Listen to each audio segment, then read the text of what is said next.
a writer and freelance photographer.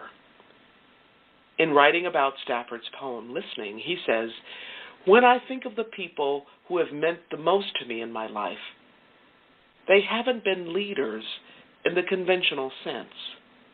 Rather, they've been like the father in William Stafford's poem, people who listen. People who listen for what they can hear far off in the night from that other place. They hear so much that they make me want to listen too."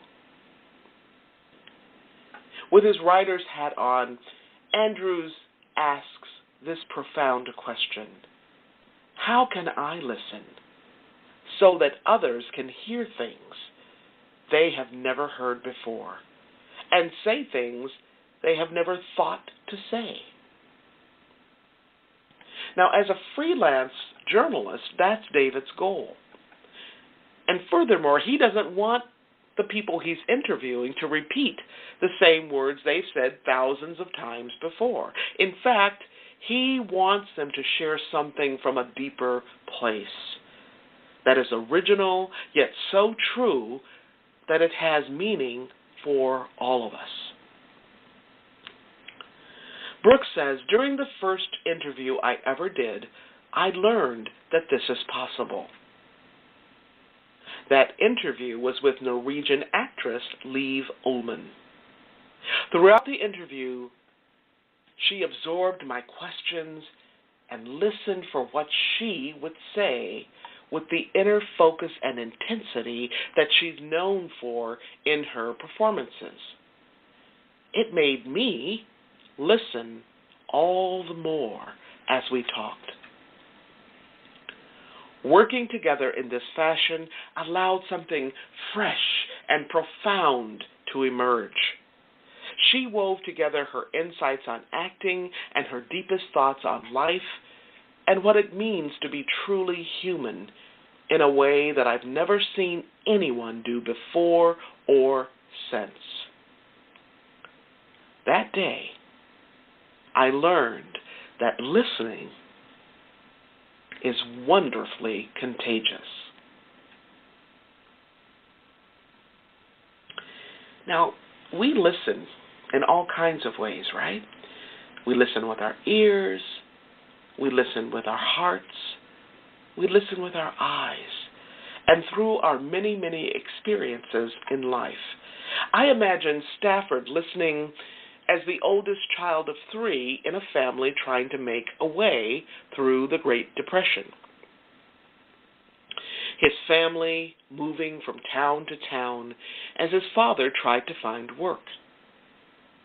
And as he, William, helped to contribute to the family income by delivering newspapers, by working in sugar beet fields, by raising vegetables, and by working as an electrician's apprentice. Stafford was born in Kansas, surrounded by wide open spaces, wide vistas. His father taught him his own appreciation of nature, of deeply appreciating and listening to trees and ferns and rocks and rabbits and deer and wind and rain, and listening to clouds and rivers and streams. His mother taught him too, and she taught him greatly. Both of their presences inhabit Stafford's poems. Here is his poem again, the poem called Listening.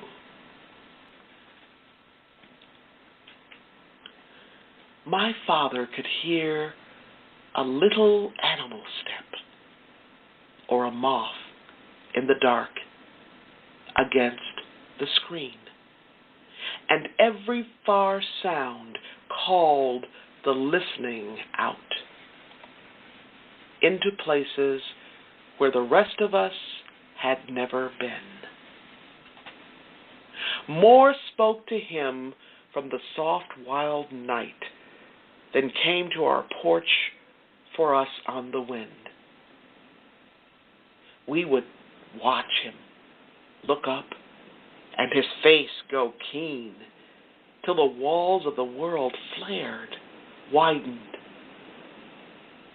My father heard so much that we still stand, inviting the quiet by turning the face, waiting for a time when something in the night will touch us too from that other place.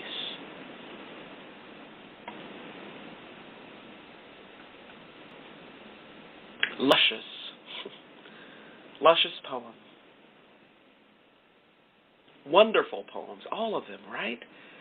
Water for the thirsty and food for the soul, which is just what I need today and every day. Each of the poems I share today can be found in a lovely book called Leading from Within. And I just love the subtitle of the book. It's called Poetry That Sustains the Courage to Lead. Poetry that sustains the courage to lead. Now you can hear more about the power of poetry by listening to some of my other podcasts. I have a show featuring Pulitzer Prize-winning poet Gwendolyn Brooks. I have a show featuring Dr. Maya Angelou.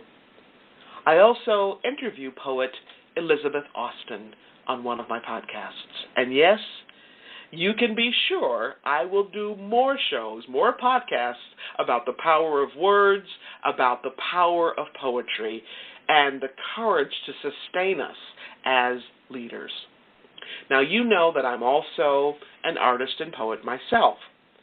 So, on my future podcast, I'll be sure to include some of my own poems. Now, we all know about the power of poetry, the power of all the arts to inspire. In the deep sense of the word inspire, inspirare, which means to breathe into, to breathe into. The arts are a way that leaders can breathe into others. Now, whether you lead a classroom as a teacher, a team of doctors or nurses, a crew of a firefighting squadron, right? As a leader, you can always turn to the arts to breathe the sweet oxygen of hope into your team, or division, or organization, or community, or nation. I always say that the shortest distance between the head and the heart is a song, or a painting, or a poem. Why? Because the arts help us bridge the external world, the world that's driven by money, by power, by getting, by having. The arts help us create a bridge from that external world to our internal world, to our interior selves, our interior lives, where we absolutely crave the sweet, sweet presence of silence, the renewing fragrance found in a poem, the exquisite gift of reflecting, that time out of time where we can just hit the pause button so that we can savor slow in a world that is ruled by speed. Now think about it. If you want to transform your relationships in your family, or in your friendships with others, or in your team at work, your organization, guess what? You first have to transform yourself. And one of the best ways to do that is through the arts, to allow yourself to stop, look, and listen, spiritually, intellectually, emotionally, and physically. How you live is how you lead. In your relationships, in your friendships, at work, at home, at church. Now remember that. How we live is how we lead. It's how we do everything, right? In other words, wherever you go, there you are. There you are.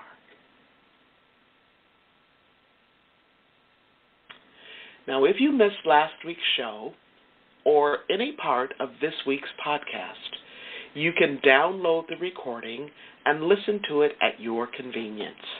You can even listen to it on the go.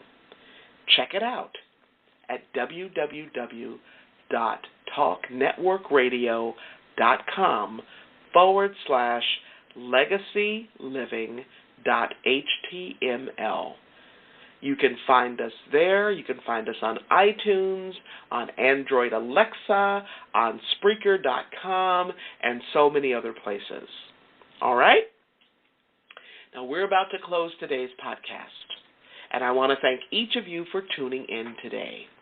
Thank you for allowing me to share a bit about my journey with what legacy living is all about. Not just living and learning, but living and learning and serving, so that you make a difference in your own life and in the lives of others. It's about being on purpose every single day, 365, 24/7. That's what legacy living, make your life count, is all about. Now, before I close today's show, I want to just thank you one more time for joining me here today. I'm your host, Dr. Gloria Burgess, and this has been Legacy Living, Make Your Life Count. Please join me again next week right here on Talk Network Radio for another show, another podcast of Legacy Living, Make Your Life Count. We're here again next week, Wednesday, 10 a.m., right here, Talk Network Radio. Don't just count the days in your life. Make the days in your life count. That's what legacy living is all about. Have a fantastic day, and remember, make the days in your life count. God bless you.